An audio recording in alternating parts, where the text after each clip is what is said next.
So, hey folks, my name is Jen, and today we are outside.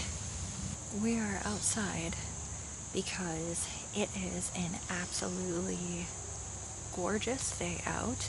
I have not been spending enough time outside, and also I figured, you know what, the backdrop for this might be a little bit better if it felt more fall-like, because right now the house is decorated for fall, but not really the spaces in which I normally film videos, and I don't want to disturb anyone else because my husband is playing like video games and my brother-in-law is supposed to come over to hang out, so I don't want to like pick up any of that, so instead we can pick up the wind and birds. How about that? Maybe some car noises from further off. Anyway, I figured since it is fall time, and because I wanted to have video options that were a little bit easier for me to edit, because I have to use a new editing program now because my previous one died, just to make my life a little bit easier, I wanted to do videos that I didn't have to do a lot of planning for, and something that's kind of easier and quick for me to film. I hope you enjoy this anyway. I have been thinking about doing a deep dive into my nonfiction collection. I always find people's bookshelves to be really fascinating, and it's something that when I visit somebody's house, I always try to like take a peek at, because I like to see what people are into, where we differ, where we are the same, and I also like to see what people's special interests are.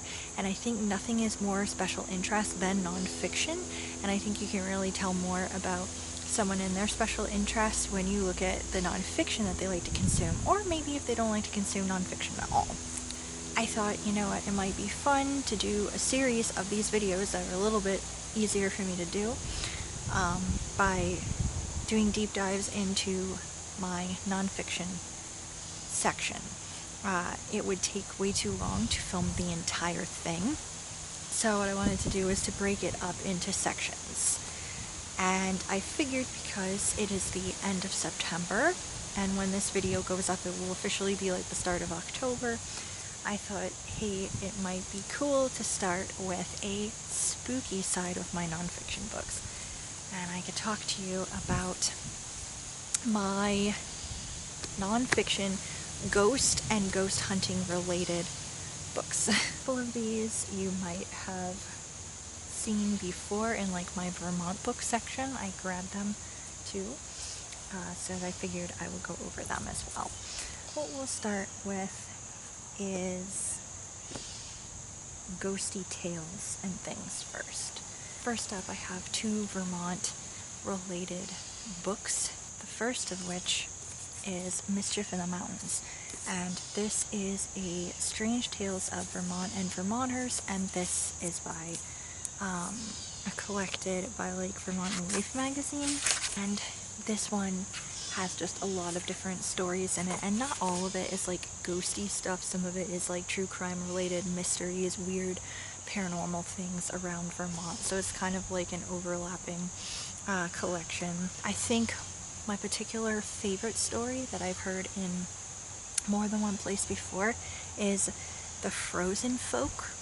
I feel like it might be something that I've talked about before, but it was like this rumor back in the day that people in really rural Vermont would take their older folks and their sick people, and they would go through this method of freezing them and putting them into like this frozen, like almost what is that called, cryogenic, before cryogenics were a thing, put them into this frozen state and basically bury them until springtime, and this was to keep them from suffering and also save the family, because there would be less food and less supplies and wood to keep them warm and stuff like that during the winter, and these people needed extra care.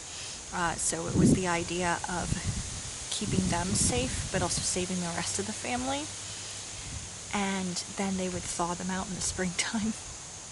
totally not true, but it's just one of those weird stories that kind of happened and went around. So that's my favorite out of there. Also stuff about like vampires and treasure hunters and just a lot of like other really weird, creepy things, mischief in the mountains. So that's why this collection is pretty cool. More modern version is Green Mountain Ghost Schools and Unsolved Mysteries by Joseph A. Citro. I bought this in a bookshop in Burlington, and this is a pretty famous one. If you like paranormal stuff, you probably have heard of Joseph Citro before, and it has the same kind of ideas about that, just the random stuff. What I actually really like about this collection too is that the foreword is written by Howard Frank Mosher, and you guys probably know how I feel about Howard Frank Mosher. I love his writing. But yeah, there's a lot of really cool stories in here as well. Again, like vampire stuff. Some of the same like stories are in here as well. Also like reportedly some kind of like scary monster in Bennington. I went to school in Bennington. I never heard of that one, although the Bennington Triangle is 100% a thing. Some stuff about Bigfoot, some stuff about Champ, the Lake Champlain monster, UFO sightings, hearing curses, and like really weird stuff. I feel like it might have been in this collection, or it might have been in the other one. But I know I knew that one of those doomsday cult things came up, like those people that back in the 1890s, I think, were convinced that like the world was going to end, and they all gathered together in like this church to witness it happen, and then like we're all freaking disappointed when it didn't happen. I can't remember if that was in here or if that was in the other collection, but that's one of those kind of weird stories too. And I believe there's also a collection story in one of these about these brothers who were psychic. And there's arguments for whether or not they were psychic or whether they were faking it. They were one of those table rapper groups, basically. So, interesting tales overall. And then, moving into tales from other areas, there's Ghost Hunting Southern New England by Andrew Lake. And I liked this collection, although I do have to say it didn't have as many places as I was hoping would be in here. But still pretty fascinating. A lot of different taverns and museums. For example, they have some section about Lizzie Borden in Fall River. Freetown State Forest is a really big one. A couple of public houses.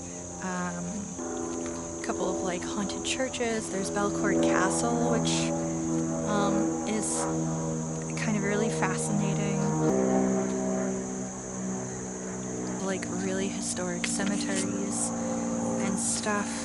Nathan Hale Homestead is one that sounded really interesting. There's also like this haunted house in Mystic, Connecticut, and actually I don't think the Conjuring House is in here. That's one that I know has been like recently been talked about lately too. A lot of drama involved in that. I don't know the whole thing that's going on, but some shit's going on. But yeah, so there's this like a travel guide, like if you wanted to see spooky places, or if you were taking a trip to southern New England and you wanted to visit these places, or you just wanted to look up more information about them, or find out, oh shit, I live near one of these. This is pretty interesting for that. Another specialized area, ghost stories. Oh wow, I kept my receipt. It's a Haunted Island, True Ghost Stories from Martha's Vineyard. This is by Holly Nabler. And this is kind of the same general idea, only it's focusing completely on Martha's Vineyard. So I kept my receipt of it. I bought this on our honeymoon, and we spent like a long weekend on the vineyard, and it was a lot of fun. I think we basically saw most of what there is to see. it's not that big of a place. It's really also easy to get around there because you can either walk or you can hop on their transit. Like their bus system is like really great. It was really cool. I remember reading this book because we'd be reading it and then I'd go around and I'd be reading about places that we walked past earlier in the day or something that we saw, like places that we visited, and I was like, well, that's really cool. Lots of interesting things. There's a Gothic campground, there's like an old marine hospital. I think the lighthouse is supposed to be haunted too, because I think that was mentioned in here, and a couple of like big old historic houses and churches and stuff in here. So same kind of deal, only concentrated on Martha's Vineyard. And it's been a while since I read this, because I read this in 2016, but for what I remember of this book, it was very well written, very fascinating, and it wasn't like overly dramatic. Like in some cases this one can get a little bit overly dramatic about stuff, feels very sensational, but this one did not feel like that at all. It just felt factual and also kind of storytelling elements, so really good. Speaking of storytelling, I guess we could talk about more biography. Our not really biography, memoir of psychic people. So when I was in high school, I got wicked into ghost hunting and everything. I actually think, was that when Ghost Hunters came out, or was it before that? I don't know. I by chance saw like an episode and I was like hooked. I was like, people actually do this? That's cool. Because I've always been kind of interested in paranormal stuff. Interested in, scared of, fascinated by. Yeah, so this was actually, 2 of these were books that I've had since high school. And this was one of them. It's called Relax, It's Only a Ghost. It is My Adventures with Spirits, Hauntings, and Things That Go Bump in the Night by Echo Bodine. I have not read this in years, so I couldn't really tell you if this still holds up, but I do have a fond memory of this book. This is told by Echo Bodine. It starts off with her saying, I see ghosts, I've seen them for almost 30 years. And she just kind of explains that. So this is like a memoir of her learning her skills since she started seeing ghosts when she was a kid. So it's her talking about like her childhood, her experience with this, her family, if I remember correctly. I think her family is also, more than one of them can see stuff. And so she talks a lot about ghosts, and she gives you like information about like ghosts and stuff, but then it's also a memoir of her experiences and things that she's like seen and felt, and what it's like to be a little bit more like sensitive, and how that is interacting with others and stuff like that. So I remember this being like wicked interesting. So yeah, it's like I said, it's been years since I've read this book, but I remember really enjoying this. And the other one, I think this was the first one that I got actually, was Don't Kiss Them Goodbye by Alison Dubois. And this is, oh, see, it's got the old border sticker on it. This is about, if you remember the TV show Medium, which me and my mom loved that show. We would watch it like every week. This is the woman who's based off of her life and experiences. And this is her memoir. And actually, I think this might have started my memoir collecting too. Might have been this book. But it's the same kind of deal. It's talking about her experiences, only I think it goes a little bit more in depth with her life and everything.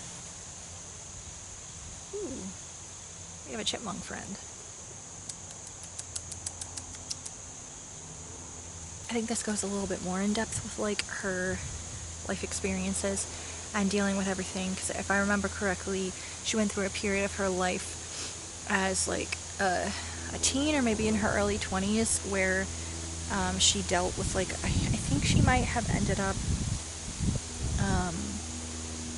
having issues with like alcohol or substances, just because she was trying to block out everything around her, instead of like accepting her gift and like dealing with it and everything.